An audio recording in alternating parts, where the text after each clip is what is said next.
अब बच्चों हम चेक करने वाले हैं कि इनमें से कौन सी जो अलजेब्रिक एक्सप्रेशन हमें दिए गए हैं उनमें से कौन से पोलिनोमियल है और कौन से पोलिनोमियल नहीं है और उसका रीजन क्या है, राइट। तो फर्स्ट वाले क्वेश्चन, मैंने सबसे पहले ये बात समझ लो बच्चों कि अलजेब्रिक एक्सप्रेशन आपको एक दिया गया है, वो पोलिनोमियल है कि नहीं है, वो अगर आपको चेक करना है तो सबसे पहले आपको क्या देखना पड़ेगा, जो भी कांस्टेंट आते हैं यानी कि नंबर्स आते हैं ना, वो कुछ भी होंगे चलेंगे, √2, negative, fraction, rational, irrational, that doesn't matter. Matter क्या करेगा, जो भी आपका वेरिएबल दिख रहा है उस वेरिएबल का पावर यानी कि एक्सपोनेंट होल नंबर होना चाहिए, ठीक है। यही एक कंडीशन हमें हर एक जगह पे चेक करनी है। फर्स्ट क्वेश्चन की बात करते हैं तो पूरे एक्सप्रेशन में दो वेरिएबल आपको दिखेंगे, एक तो x है और y है। और एक चीज जो काफी बच्चों को परेशान भी करती है कि कितने वेरिएबल्स है, ऐसे पूछते हैं तो समटाइम्स बच्चे क्या करते हैं, वेरिएबल कितनी बार आते हैं ना वो गिन के बोलते हैं, वो आपको नहीं गिनना है। वेरिएबल अगर एक ही वेरिएबल 2, 3, 4 बार आता है तो आपको तो एक ही वेरिएबल है ना, वो उसी एक्सप्रेशन में 3, 4 बार रहा है बट है तो वो एक ही वेरिएबल, राइट। ये आपको पता होनी चाहिए। तो यहाँ पे टोटल वेरिएबल कितने हैं, 2 वेरिएबल है, एक है x, एक है y। इस एक्सप्रेशन में वेरिएबल कितने हैं, तो एक ही वेरिएबल है वो y। 2 बार आता है यानी कि 2 वेरिएबल नहीं हुए, वेरिएबल तो एक ही है ना, तो वेरिएबल एक रहा है। इस एक्सप्रेशन में देखो t अकेला ही एक वेरिएबल है, इस एक्सप्रेशन में t एंड y 2 वेरिएबल है, यहाँ पे x अकेला वेरिएबल है, यहाँ पे x एंड y 2 वेरिएबल है, यहाँ पे देखो x अकेला ही वेरिएबल है, यहाँ पे y भी अकेला ही वेरिएबल है, t ओनली 1 वेरिएबल, यहाँ पे y अकेला वेरिएबल, यहाँ पे x, y एंड t यानी कि 3 वेरिएबल्स है। तो आपको ये तो पता चल गया, ओके। अब यहाँ पे वेरिएबल का पावर आता है 4, यहाँ पे y यानी कि y⁻1 हम कंसीडर करते हैं तो उसका भी पावर है 1। तो मैंने बोला था कि वेरिएबल का जो भी पावर यानी कि एक्सपोनेंट आना चाहिए वो बच्चों क्या होना चाहिए, वो कंपल्सरीली होल नंबर होना चाहिए। तो 4 और 1 दोनों के दोनों होल नंबर है यानी कि यस ये पोलिनोमियल है, राइट। अब दूसरे अलजेब्रिक एक्सप्रेशन के पास चले जाते हैं। तो यहाँ पे भी y है, यहाँ पे भी y है, इसका पावर हो गया 1, इसका है 2, तो दोनों के दोनों होल नंबर है यानी कि ये भी आपकी पोलिनोमियल हो जाएगी, ये एक्सप्रेशन भी आपका पोलिनोमियल हो जाएगा। अब इस अलजेब्रिक एक्सप्रेशन की बारी, t का पावर 2 है, यहाँ पर t का पावर 1 है, तो ये भी अलजेब्रिक एक्सप्रेशन हो जाएगा। अब इन तीनों क्वेश्चन में सबको एक कंसेप्ट यानी फिर एक डाउट आया होगा कि सर यहाँ पे 1 है तो यहाँ पे तो यहाँ पे भी देखो -1 है, 1 है, वहां पे तो वेरिएबल नहीं आया, तो क्या। तो बच्चों देखो मैं इस 1 को उसके साथ x⁻0 लिखता हूं। अब हमें पता है कि किसी भी चीज के रेज टू, नॉन जीरो चीज पहले तो होनी चाहिए, ठीक है। वो वेरिएबल के रेज टू आप 0 लिखोगे तो वो जो आपकी ये जो वाली क्वांटिटी है वो कंपल्सरीली 1 होनी चाहिए, राइट। यानी कि मैं इस 1 को 1 × x⁻0 लिख ही सकता हूं। और एक एग्जांपल लेता हूं, लाइक गाइस आपके पास कांस्टेंट 3 है तो 3 को मैं क्या लिख सकता हूं, 3 × x⁻0 लिख सकता हूं, क्योंकि x⁻0 क्या हो जाता है, 1 हो जाता है, और 1 × 3 आपका 3 ही आने वाला है, ठीक है। इसकी जगह मैं 3 × z⁻0 भी लिख सकता हूं, क्योंकि z⁻0 1 हो जाएगा, 1 × 3 आपका 3 हो जाएगा। इसका मतलब, और यहाँ पे जो भी वेरिएबल आपको दिख रहे हैं उसका पावर क्या हो जाएगा, 0 हो जाएगा, और 0 होल नंबर में आता है, राइट। बच्चों पता चल रहा है, इसका मतलब जिस टर्म में अगर कोई वेरिएबल नहीं है, ठीक है, तो उस टर्म को हम क्या बोलेंगे, कांस्टेंट टर्म बोलेंगे। ये एक नई चीज भी आप समझ लो बच्चों। तो उसका जो पावर एक्सपोनेंट है बच्चों वो 0 हो जाएगा ना, और 0 तो होल नंबर है यानी कि ये भी वैलिड है कि नहीं है, वैलिड है। यहां पे देखने जाओ बच्चों तो ये √t को मैं t⁻1/2 लिख सकता हूं, और 3 यहां y है तो y⁻1। तो ये तो ठीक है, y का पावर 1 है यानी कि होल नंबर है, पर यहाँ पे t का पावर 1/2 है, राइट, वो होल नंबर नहीं है। इसका मतलब कि ये पोलिनोमियल नहीं होनी चाहिए, ये अलजेब्रिक एक्सप्रेशन पोलिनोमियल नहीं होगा। इसकी बारी, x का स्क्वायर ठीक ही है, कोई दिक्कत नहीं है। 1/x को आप लिख सकते हो x⁻⁻1, तो यहां पे दिक्कत नहीं थी, पर यहां पे प्रॉब्लम है -1 आपका होल नंबर नहीं है, इसका मतलब ये भी पोलिनोमियल नहीं होगी, राइट? पता चल रहा है? यहां पे भी देखो x का पावर -3 है, वैलिड नहीं है, y⁻1 है, ये वैलिड है, बट एक में नहीं है। देखो एक चीज समझ लो, अगर पूरे के पूरे अलजेब्रिक एक्सप्रेशन में हमारी जो कंडीशन है, क्या कंडीशन है कि वेरिएबल का पावर होल नंबर होना चाहिए, तो वो सभी के लिए होना चाहिए। अगर किसी एक्सप्रेशन में वो सभी के लिए है तभी वो पोलिनोमियल है। अगर एक भी ऐसी है चीज कि जहां पर वो कंडीशन होल्ड नहीं कर दिए, इसका मतलब कि वो पोलिनोमियल नहीं होगी, राइट? आगे आ जाते हैं, x⁻2 है, यहां पर x⁻1 है, दोनों के दोनों जगह पे आपका जो वेरिएबल है x है, ठीक है, उसका पावर क्या है, एक पे 2 है और एक पे 1 है, दोनों के दोनों होल नंबर है, इसका मतलब कि ये पोलिनोमियल आपकी हो जानी चाहिए, राइट? हो जाएगी। अब यहां पे आ जाओ, ये किसी किसी को कंफ्यूजन सा क्वेश्चन लग सकता है। मैंने क्या बोला था, याद करो, वेरिएबल का पावर होल नंबर होना चाहिए, जो नंबर्स आते हैं वो तो कोई भी आएगा चलेगा। तो देखो यहां पे y वेरिएबल है, उसका पावर 2 है, वो होल नंबर है। अब देखो यहां पे √2 दिया गया है, मैंने बोला था कि जो कांस्टेंट टर्म, जो भी कांस्टेंट आते हैं वो कुछ भी हो सकते हैं ना, एनी रियल नंबर हो सकते हैं, तो इससे हमें दिक्कत होनी चाहिए नहीं, तो ये भी आपके पोलिनोमियल हो जाएगी। यहां पे आओ तो देखो 3√t का मतलब हो गया t⁻1/2, और यहां पे देखो तो t का पावर 1 है और √2 है, तो यहां पे होल नंबर नहीं हो रहा है, वेरिएबल का पावर यहां पे हो रहा है, पर मैंने बोला था अगर एक में भी कुछ गलत चीज आ जाती है तो वो पोलिनोमियल नहीं होगी, तो ये आपकी पोलिनोमियल नहीं होगी। यहां पे आ जाओ, y तो ठीक है, 2 भी ठीक है, पर ये डिनोमिनेटर में y है, उसको हम लिख सकते हैं y⁻1, ये हो जाएगा y⁻1, तो ये होल नंबर है, बट यहाँ पे वेरिएबल का पावर होल नंबर नहीं है, इसका मतलब कि ये पोलिनोमियल नहीं होगी, राइट?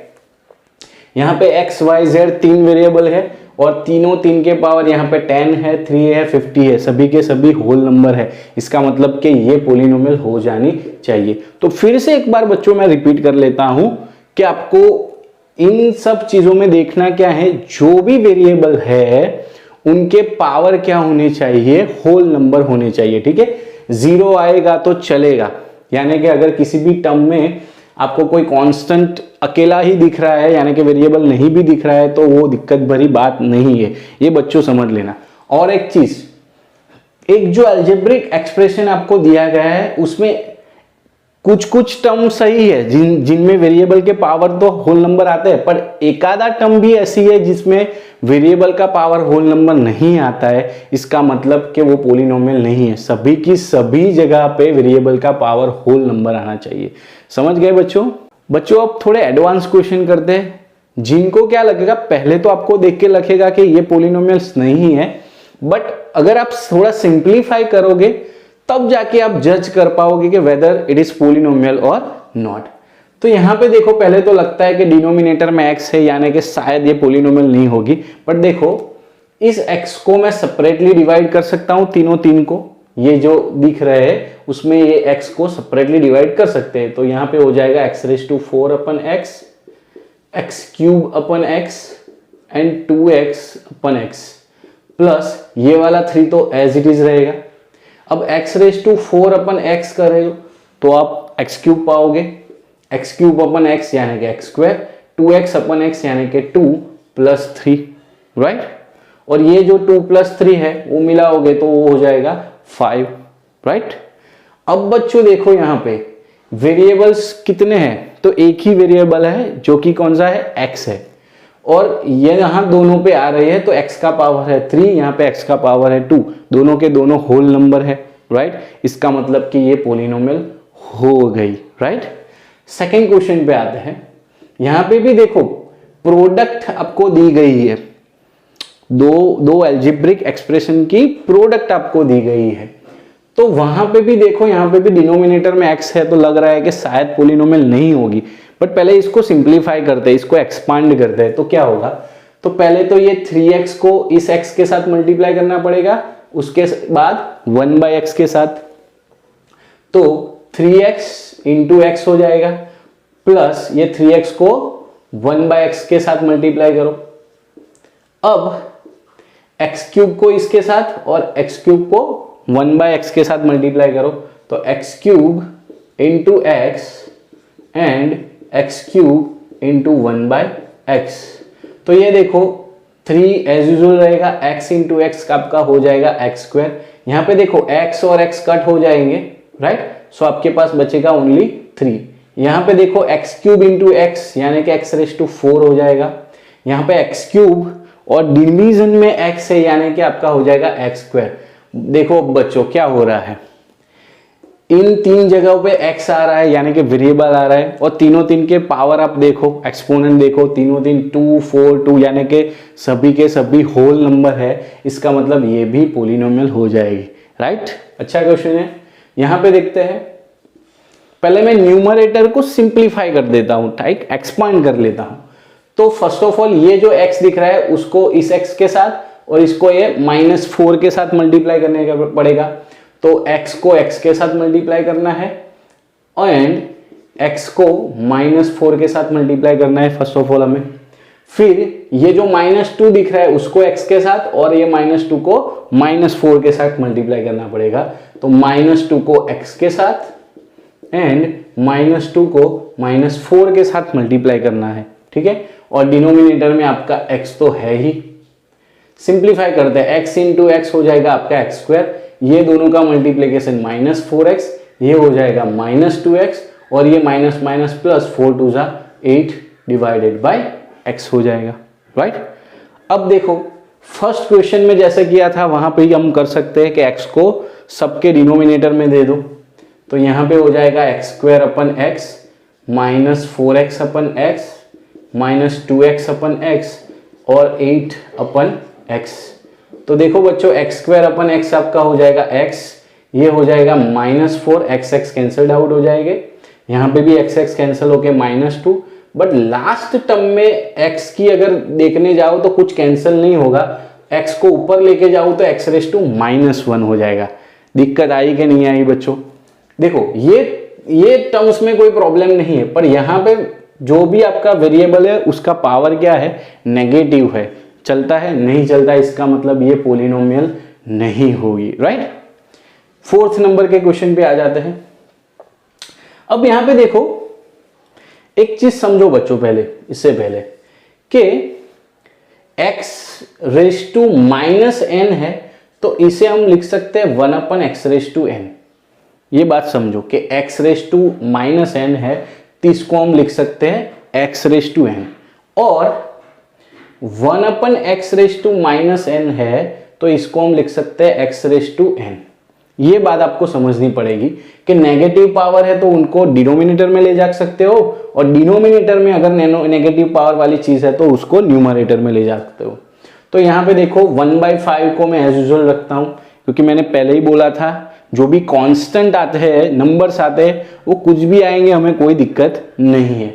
अब ये देखो x⁻² डिवीजन में है ना, तो अगर ऊपर चला जाएगा तो ये x² हो जाना चाहिए, ये तो 3x है ही, यहाँ पे x का पावर 1 हो जाएगा और -4। अब देखो 1/5 तो चलेगा ना, कांस्टेंट तो कुछ भी चल सकता है, पावर देखो होल नंबर हो गया, 1 है होल नंबर हो गया, यहाँ पे कुछ भी नहीं है तो आप x⁻0 लिखोगे तो 0 भी चल जाएगा क्योंकि वो भी होल नंबर है, यानी कि ये पोलिनोमियल हो जानी चाहिए, राइट, ये हो जाएगी आपकी पोलिनोमियल। यहाँ पे आ जाते हैं। अब देखो बच्चों x² को x² ही रखता हूं। अब देखो √x को हम x⁻1/2 लिख सकते हैं, ये हमें पता है, और नीचे तो ऑलरेडी x⁻1/2 है ही, तो ये दोनों तो कैंसल्ड आउट हो जाएंगे, तो आपके पास मिलेगा x² + 1, राइट। फाइनल आपको ऐसा कुछ मिलेगा। तो इसमें देखो वेरिएबल का पावर तो होल नंबर है, चलेगा, अकेला कांस्टेंट वो भी चलेगा, इसका मतलब ये पोलिनोमियल हो जाएगी, राइट। लास्ट वाले क्वेश्चंस पे हम आ जाते हैं। तो यहां पे देखो इस x देखो, पहले तो सबसे पहले काफी बच्चों को ऐसा रहता है कि ये x को और 1 को सेपरेटली डिवाइड कर सकते हैं, ऐसा नहीं होगा बच्चों। हाँ, ये पूरे के पूरे x प्लस 1 को हम सेपरेटली डिवाइड कर सकते हैं, यानी कि x अपन x प्लस 1 और माइनस 1 अपन x प्लस 1 ऐसा लिख सकते हो।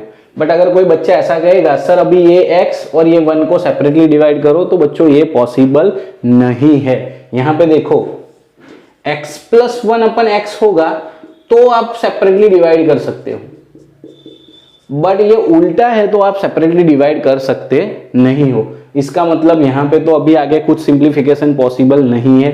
और देखो ये x नीचे वाला जो x प्लस 1 है उसका पावर नेगेटिव आ जाएगा, यहां पे भी x प्लस 1 का पावर क्या आ जाएगा, नेगेटिव आ जाएगा, और वो वैलिड नहीं है बच्चों, वो वैलिड नहीं है, ये आपको ध्यान रखना है। इसका मतलब कि ये पोलिनोमियल नहीं होगी, राइट।